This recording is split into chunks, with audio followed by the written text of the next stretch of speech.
परमात्मा महावीर के चरणों में एवं गुरु भगवंतों गुरनी जी महाराज के चरणों में वंदन नमस्कार करते हुए उपस्थित धर्मानुरागी आत्माओं, आज आनंद जयंती। हर आत्मा आनंद को चाहता है, यहाँ तक कि छोटे से छोटा बड़े से बड़ा प्राणी आनंद के लिए अपने जीवन में प्रयत्नशील होता है। तीर्थंकर भी जब तक केवल ज्ञान केवल दर्शन की प्राप्ति नहीं हो जाती, वो भी उस आनंद को पाने के लिए, जिसको हम मोक्ष भी कह सकते हैं, मुक्ति भी कह सकते हैं, उसके लिए प्रयत्नशील होता है। तो हमारे आचार्य श्री आनंद ऋषि जी महाराज, जिनका बचपन का नाम नेमी था, और नेमी कौन हुए हैं? 24 तीर्थंकरों में 22 में तीर्थंकर। और उसके बाद जब दीक्षा ली तो नाम मिला आनंद ऋषि जी। आनंद एक होता है आनंद और एक होता है सुख। सुख तो आकर चला जाता है, सुख आकर चला जाता है, लेकिन आनंद अगर आत्मा को एक बार मिल गया तो वो जाता नहीं। तो उस आनंद को पाने के लिए आनंद शब्द जो हमारे गुरुवर का नाम था, उसका आ कहता है अपने आचार विचार को, अपने आचरण को सही रखो। अपने आचार को, अपने आचरण को, अपने करैक्टर को, अपने जीवन में जो भी क्रिया हम कर रहे हैं, चाहे वो मन से, चाहे वाणी से, चाहे शरीर से, उसको सही रखो। और दूसरे नंबर के ऊपर न कहता है अपने जीवन में नम्र बनिए, विनय को स्वीकार कीजिए। और हमारे आचार्य सम्राट इतने नम्र थे, इतने नम्र थे, रोपड़ से बिहार किया बलाचौर की, और रास्ते में हम बच्चे थे उस समय, और बहुत से भाई बहन उनको छोड़ने के लिए, बिहार करवाने के लिए जा रहे थे। एक स्थान के ऊपर विश्राम करने के लिए बैठे, क्योंकि मेरे विचार शुरू से ही इधर साध्वी बनने के थे, इसलिए मन में कई प्रकार की जिज्ञासाएं उठती थी। तो एक दिन उस समय उनसे एक बात की कि गुरुदेव मैं दीक्षा लेना चाहती हूँ, लेकिन पहले मेरी आप एक भावना पूरी कर दो। क्या भावना है? कि अपने हाथों से एक माला मेरे को दे दो, क्योंकि मेरे को स्वप्न आया था, मैं आपके पास आई, आपने मेरे को माला दी। बिहार में थे, कोई एक्स्ट्रा सामान तो पास में था नहीं, तो जो हाथ में माला फिरा रहे थे वही दे दी। एक बच्चे की बात भी उन्होंने सुनी और मेरे को माला दे दी।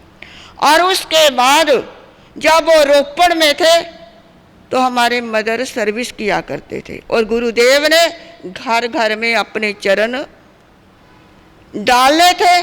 तो उस समय मेरे संसारी माता जी ने कहा आचार्य भगवान तो लेट आएंगे और मैं तो अपनी ड्यूटी पर जा चुकी होंगी, इसलिए अगर वो पहले आ जाए तो अच्छा।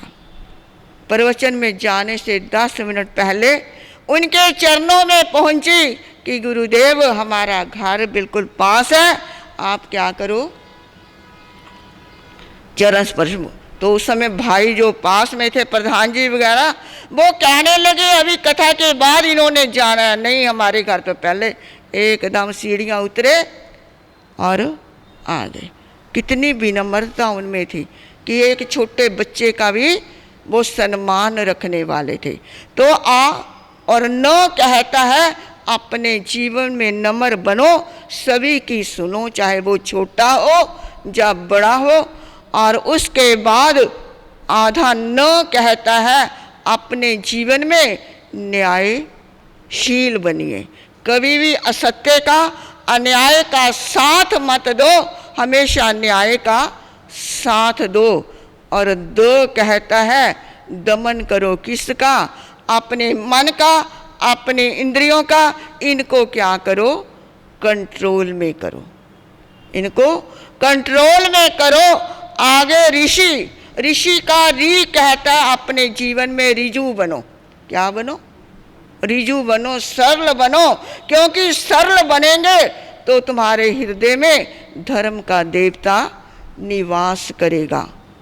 अगर सरलता नहीं, छल कपट है, तो चाहे कितना ही धर्म ध्यान करते रहे, जप तप करते रहे, लेकिन ऐसी आत्मा जिसके हृदय में छल कपट है, उसके लिए आता है माई मिच्छा दृष्टि। शास्त्रों में कि वो मायावी मिथ्या दृष्टि है, वो कभी सम्यक दृष्टि नहीं हो सकता। और जब सम्यक दृष्टि नहीं तो मोक्ष भी और हमारा धर्म ध्यान जब तब भी सार्थक नहीं हो सकता। और उसके बाद ऋषि का श हमारे को संकेत देता है षट रिपुओं को, क्रोध मान माया लोभ और राग द्वेष, इनके ऊपर विजय पाओ, इनको परास्त करने का प्रयास करो। और जी कहता है अपनी जीवा को, अपनी जुबान को काबू में रखो। क्यों? कि दो हमारे मुंह में दो चीज़ें हैं, एक जीव और एक जुबान। देखने में तो एक है ना, लेकिन क्या है? दो है, एक जीव और एक जुबान। जीव को अगर कंट्रोल में कर लेते हैं तो हमारा तन क्या रहेगा? स्वस्थ रहेगा। और जुबान के ऊपर कंट्रोल कर लेते हैं तो सारे झगड़े रगड़े क्लेश सारे समाप्त हो जाते हैं। तो आनंद गुरुवर का, हमारे द्वितीय पटदर का नाम, जीवन तो अलग बात है, लेकिन नाम ही हमारे को आनंद पाने के लिए ये दिव्य संदेश देता है। हमने तो सोचा था गुरुदेव के मुख से सुनेंगे, लेकिन गुरुदेव की आज्ञा के अनुसार इन्होंने तो 5 मिनट कहे थे, लेकिन मैं तो ऊपर टाइम ले गई। तो मैं गुरुदेव से क्षमा याचना करती हुई आचार्य भगवान के चरणों में अपने हृदय की असीम आस्था के साथ कोटि कोटि नमन करती हूँ, कोटि कोटि वंदन करती हूँ। और आप सबको उनके जन्म दिवस की बहुत बहुत बहुत बहुत बधाई देती हूँ।